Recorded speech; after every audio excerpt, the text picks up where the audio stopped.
Students, आज हम लोग जो डिस्कस करेंगे वो कैपेसिटर के बारे में डिस्कस करेंगे। कैपेसिटर इसका कंप्लीट नाम है इलेक्ट्रिक कैपेसिटर, जो चार्ज को स्टोर करता है।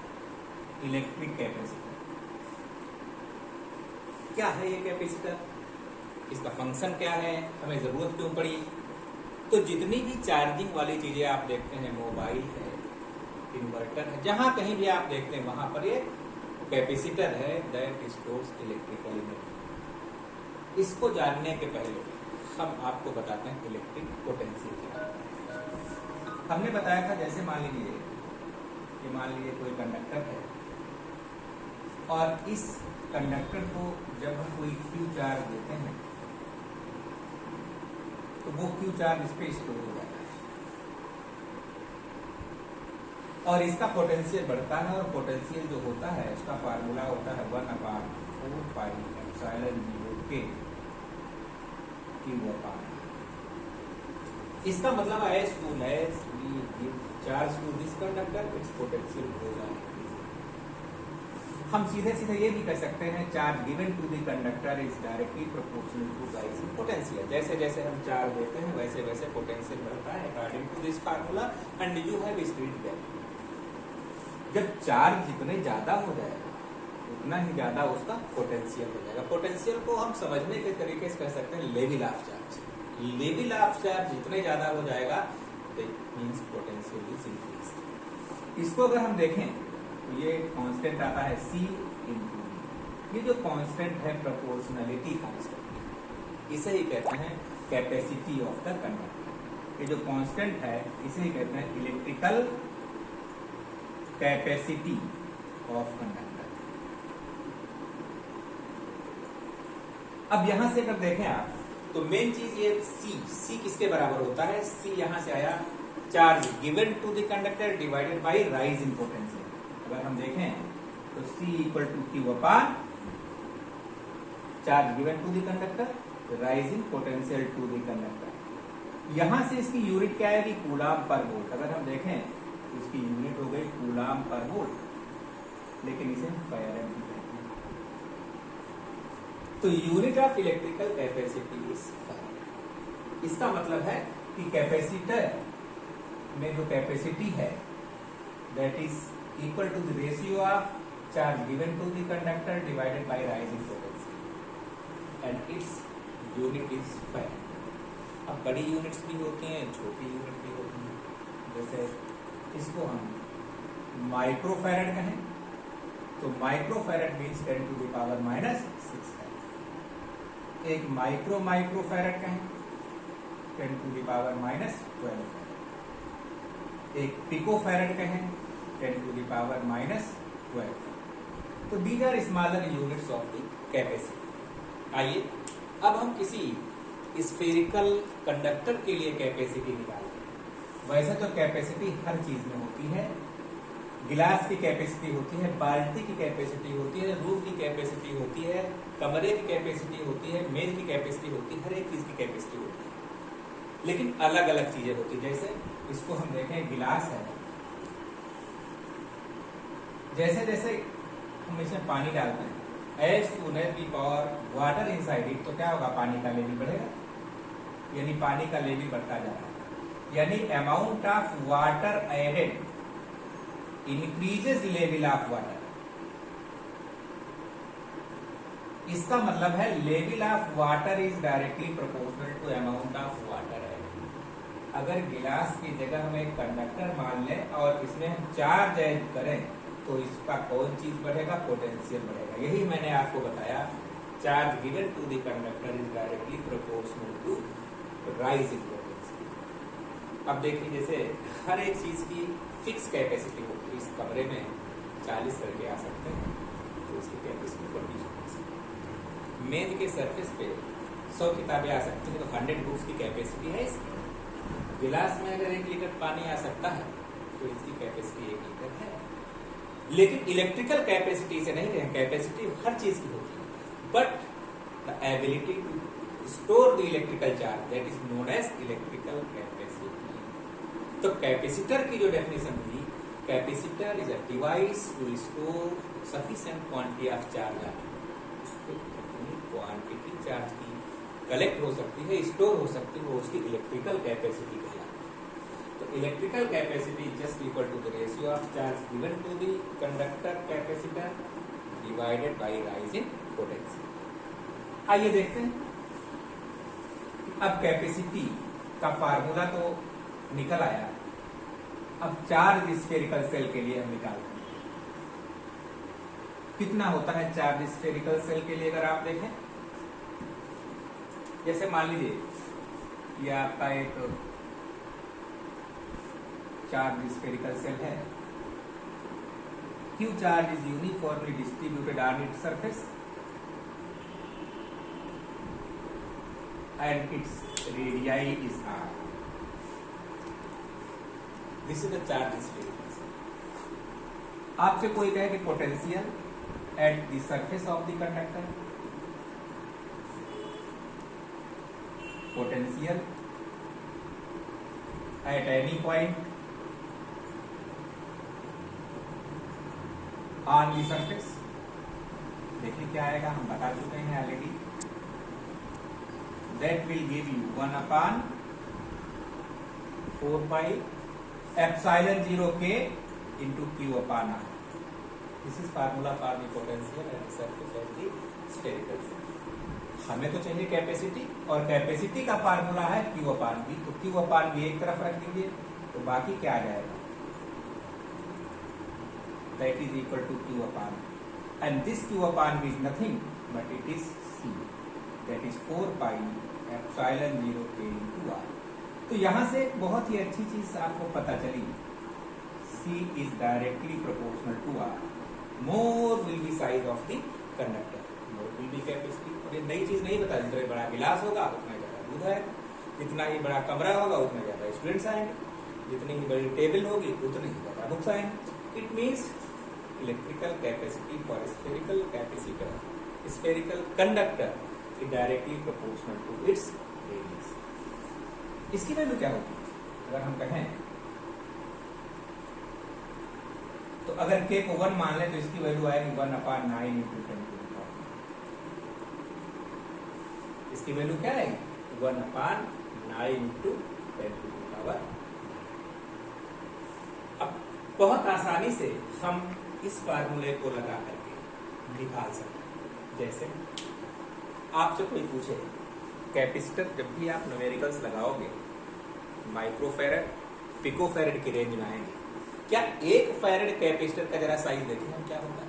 आपसे कोई कहे आप बाजार जाओ, जरा 1 फैरड का कंडक्टर अपनी जेब में रख के जाओ, हम देखते हैं आप ला सकते हो कि नहीं। हम केवल 1 फैरड की बात करते हैं, यानी अगर हम C इक्वल टू 1 फैरड कहें तो उसका साइज क्या होगा, हमें ये निकालना है।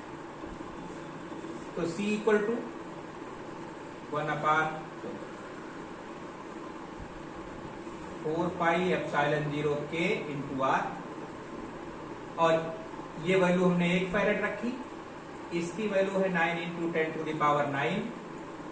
यानी आप उसे जेब में क्या आप ट्रक ले जाएंगे तो भी नहीं ला पाएंगे। उसकी रेडियस मालूम है कितनी होगी? 9 into 10 to the power 9 metre. यानी अगर स्फेरिकल कंडक्टर है और उसकी कैपेसिटी 1 फैरड है तो कितना बड़ा होगा आप इमेजिन कर सकते हो? 9 into 10 to the power 9 meter radius. पृथ्वी से कितनी गुना ज्यादा होगा? पृथ्वी की 6400 किलोमीटर। तो it is very difficult to get spherical conductor of 1 farad.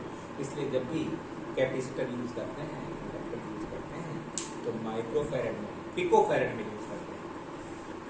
आइए देखें। तो ये चीज हमें लगता है कि कैपेसिटी आपको क्लियर हो गई होगी। What is electrical capacity, what is formula for the capacity, what is unit of the capacity, what are smaller unit of capacity, capacity of the spherical conductor. अब एक नई चीज बताते हैं।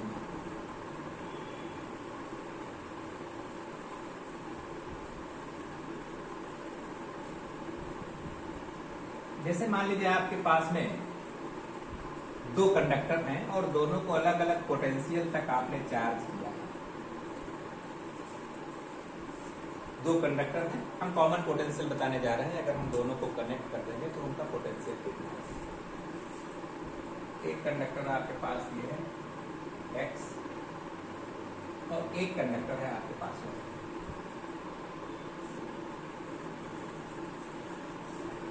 इस पे हमने Q1 चार्ज दिया तो इसका पोटेंशियल बढ़कर के V1 हो गया और इसकी कैपेसिटी है C1। If charge Q1 is given to this conductor, rise in potential is V1, its capacity will become C। यहाँ पे अगर हम देखें तो इसको Q2 चार्ज देते हैं, इसका पोटेंशियल V2 है और इसकी कैपेसिटी है C। तो अगर मान लीजिए इंडिविजुअल हमसे कोई कहे तो इस पे चार्ज कितना हो जाएगा C1 और इस पे चार्ज कितना हो जाएगा C2। यू नो इंडिविजुअल है तब तो ये सिचुएशन है। अब हम कनेक्ट कर देते हैं इनको। अब हमने क्या कर दिया, इनको कनेक्ट कर दिया,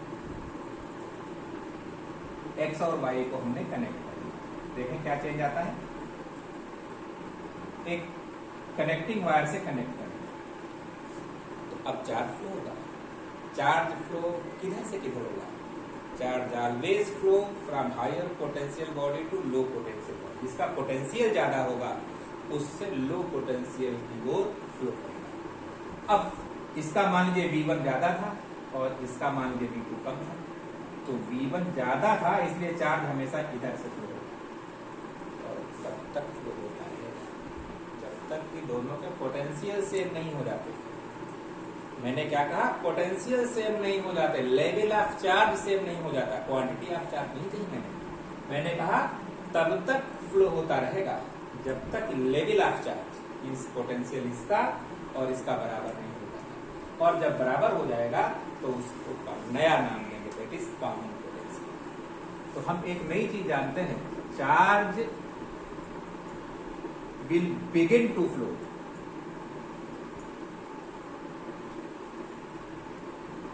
from higher potential body to low potential body. Higher potential body to lower potential,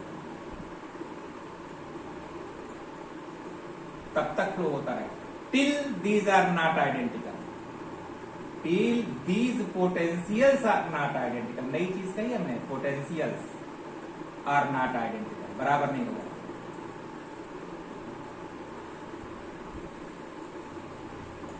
दोनों के जब पोटेंशियल बराबर हो जाएंगे तब जाके चार्ज का फ्लो रुक जाएगा। तो जब बराबर हो जाएंगे एट दैट सिचुएशन उसको कॉमन पोटेंशियल कहते हैं। उसको क्या बोलते हैं, कॉमन पोटेंशियल।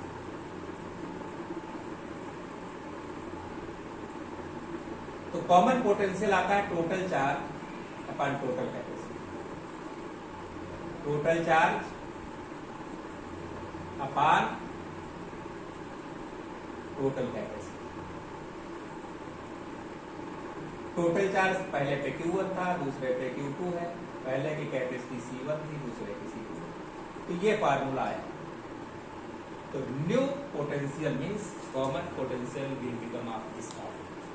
और इसको जरा और सिंप्लीफाइड वे में करें तो C1 V1, C2 V2, C1 plus C। This is formula for the common potential. तो इसके बाद जब आपने देखा, पहले ये सिचुएशन थी, जोड़ने के बाद अब इसका भी पोटेंशियल V हो गया और इसका भी पोटेंशियल V हो गया, दोनों का पोटेंशियल V हो गया। इसका पोटेंशियल घटके V हो गया और इसका पोटेंशियल बढ़ के भी हो गया। क्यों? क्योंकि इस पे लेवल ऑफ चार्ज ज्यादा है, पोटेंशियल ज्यादा है। तो चार्ज जब उधर चला गया तो लेवल ऑफ चार्ज घटा, तो इसका घट करके V रह गया और इसका बढ़ करके V हो गया। तो न्यू चार्ज अगर इस पे आप देखोगे ना, आपसे कोई कहे कि जोड़ने के बाद इस पे न्यू चार्ज कितना रह जाएगा, तो new charge will become Q1 dash C1V। अब V1 नहीं, क्योंकि पोटेंशियल क्या रह गया। यहां की बात करते हैं, यहां जो आपका न्यू चार्ज आएगा after connection Q2 dash C2। तो अब नया चार्ज इस पे आया था, new charge on the first conductor will be Q1 dash equal to C1V। और इस पर जो नया चार्ज आया अब आपसे पूरी कहें कि इस Q1 और इस Q1 डैश में क्या रिलेशन है, ये हमेशा इससे कम होगा, क्योंकि यहाँ से चार्ज गया, यानी Q1 dash is less then Q1, और ये बढ़ गया, अभी तो पोटेंशियल इसके बराबर हुआ।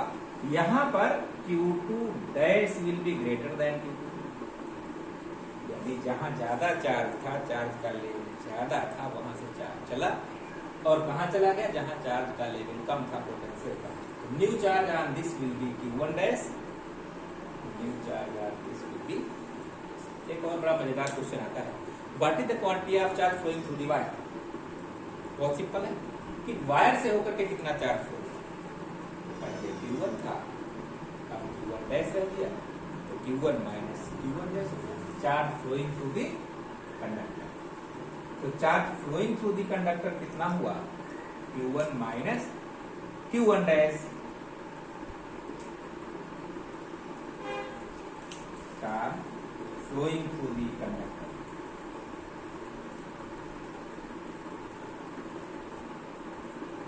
Charge flowing out through conductor,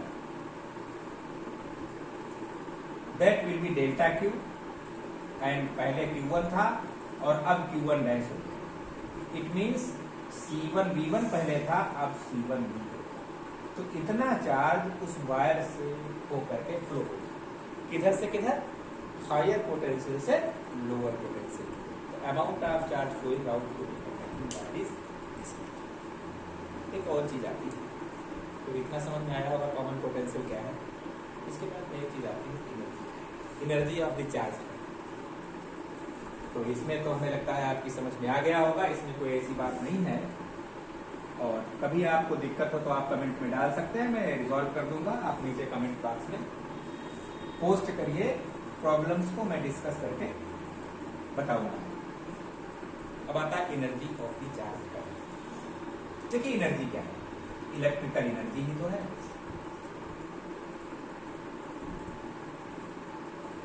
charge charge conductor. आइए देखें एनर्जी क्या है, क्यों एनर्जी वहां पे स्टोर होती है, आती कहां से। देखिए जब किसी बॉडी को हम चार्ज करते हैं, when we supply charge to any body, mobile ही समझ लीजिए, बैटरी समझ लीजिए, तो ऐसा तो है नहीं आपने टच करा दिया और पूरा चार्ज ट्रांसफर कर दिया। Charge transfer from source of charge to the body slow by slow, धीरे धीरे चार्ज होता है। AH जिसे आप लोग कहते हैं कितना एमपी AH लिखा हुआ है, एम्पियर आवर्स है, उस हिसाब से वो चार्ज होता है। देखिए हम कैसे इसको समझाते हैं, आप समझे, जैसे कंडक्टर था और शुरू में इस पर कोई चार्ज था ही नहीं, आपको इतना बड़ा चार्ज देना, इतना बड़ा चार्ज है टोटल चार्ज। आप सोच रहे हो इतना चार्ज जाके वहां स्टोर हो जाए, तो ऐसा तो नहीं ये चार्ज वहां दे दोगे और वो डिब्बा खाली रखा भर जाएगा उसमें, ऐसा नहीं। चार्ज हमेशा धीरे धीरे जाता है। मान लीजिए, सपोज कर लीजिए ये चार्ज बहुत छोटे छोटे पार्ट्स में जा रहा है, बहुत छोटे छोटे पार्ट में जा रहा है।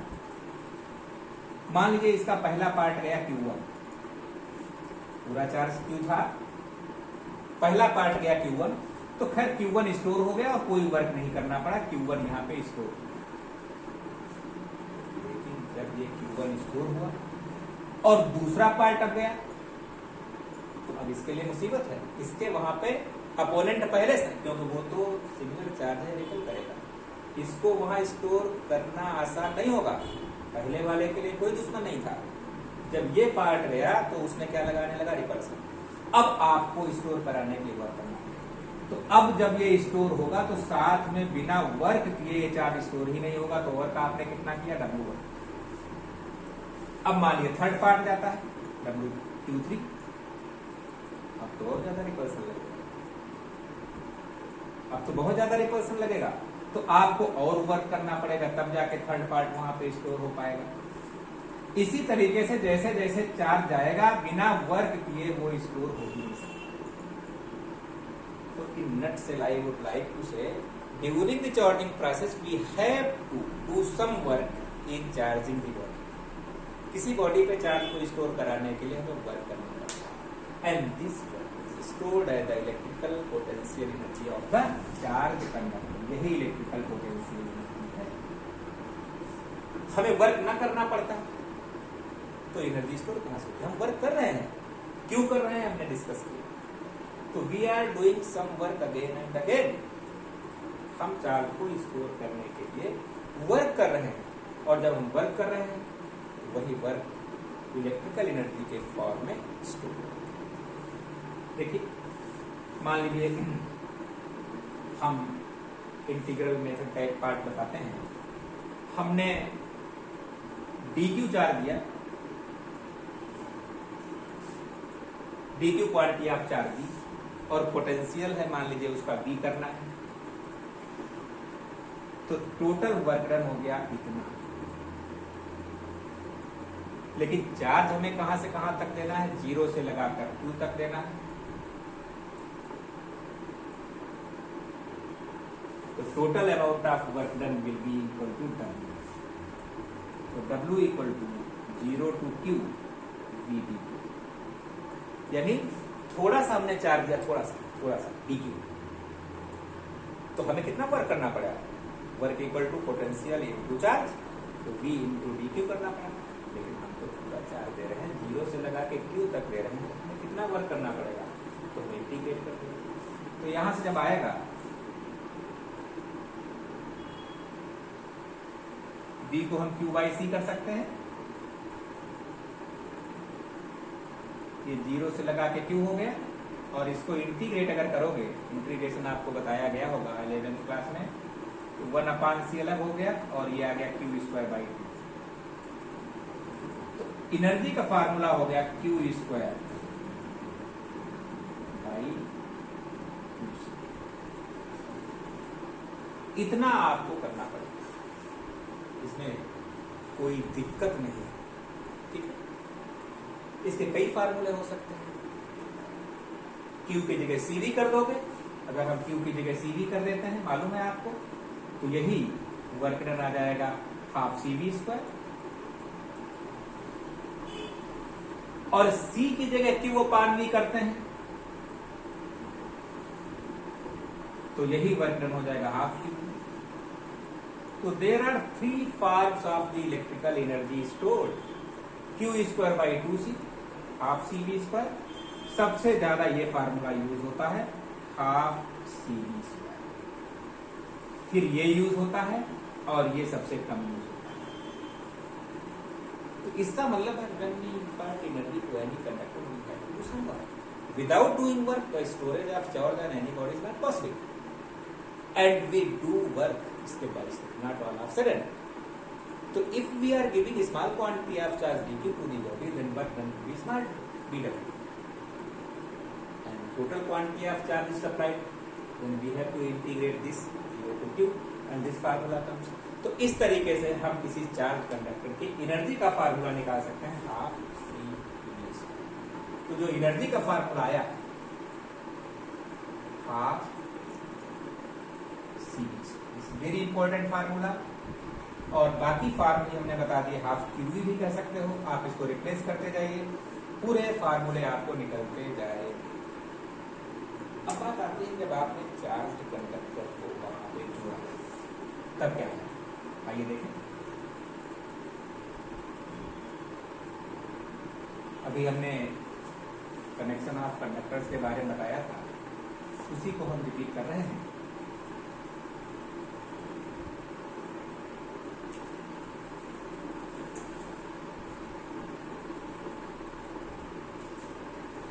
हमने बताया था कि अगर मान लीजिए एक कंडक्टर है, इसको हमने Q1 चार्ज दिया, पोटेंशियल V1 है, कैपेसिटी C1 है, तो इसकी एनर्जी कितनी कहेंगे आप? Half C1V1²। और दूसरा कंडक्टर था Y, Q2 है, V2 है, C2 है, तो इसको हम कहेंगे हाफ C2V2²। तो अगर हम टोटल एनर्जी की बात करते हैं बिफोर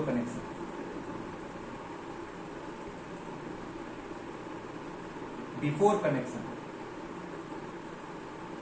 दोनों को जोड़ने के पहले, अभी हमने जोड़ा नहीं है, तो टोटल एनर्जी आती है half C1V1 square half C2।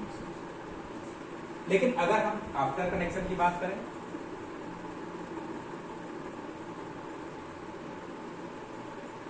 तो आफ्टर कनेक्शन में क्या हो चुका है, चार्ज Q1 डैश हो गया है, कैपेसिटी तो वही रही है, पोटेंशियल हो गया है। Y का अगर हम देखें तो चार्ज Q2 डैश हो चुका है, कैपेसिटी C2 है, पोटेंशियल तो इसका भी है। तो यहां पर इसकी एनर्जी हो गई U1 डैश बराबर C1V स्क्वायर, U2 डैश बराबर हाफ C2V स्क्वायर। इसलिए टोटल एनर्जी आफ्टर कनेक्शन हुई half C1V square half C2V square. यहां पे आप चाहे तो हाफ V स्क्वायर कॉमन ले लें तो C1 plus C2 into V square. आइए देखें, यहां पे टोटल एनर्जी हम U से रिप्रेजेंट करें, वहां U डैश से रिप्रेजेंट करें, और यहां पे हम U डैश से, तो U माइनस U डैश करेंगे एक पॉजिटिव क्वांटिटी है, और वो पॉजिटिव क्वांटिटी बताती है कि एनर्जी डिक्रीज हो जाती है अगर U माइनस U डैश करते हैं, यानी half C1V1 square half C2V2 square से ये माइनस कर दें हाफ इंटू V स्क्वायर, और V की वैल्यू रखते हैं यहाँ पे, तो वैल्यू आएगी half C1 C2 C1 plus C2 into V1 difference V2 का स्क्वायर, यानी जो ज्यादा है उसमें से कम घटा दो, क्योंकि V1 ज्यादा है, V2 कम है तो V स्क्वायर पॉजिटिव आएगा, V2 ज्यादा है V1 कम है तो V स्क्वायर पॉजिटिव आएगा, और स्क्वायर का पॉजिटिव आना ही कंक्लूजन दे देता है। जब ये पॉजिटिव है ये पॉजिटिव है तो ए पॉजिटिव क्वांटिटी, ए पॉजिटिव क्वांटिटी। इसका मतलब क्या, इसका मतलब ये कम होगा तभी तो पॉजिटिव क्वांटिटी आई। तो यहां से एक बहुत ही अच्छी कंक्लूजन आया, U dash is always less than, यानी energy is decreased by connecting them through a conduction wire together. तो यहां से कंक्लूजन क्या आया, U dash is less than, यानी total energy decreases, total energy decreases by connecting.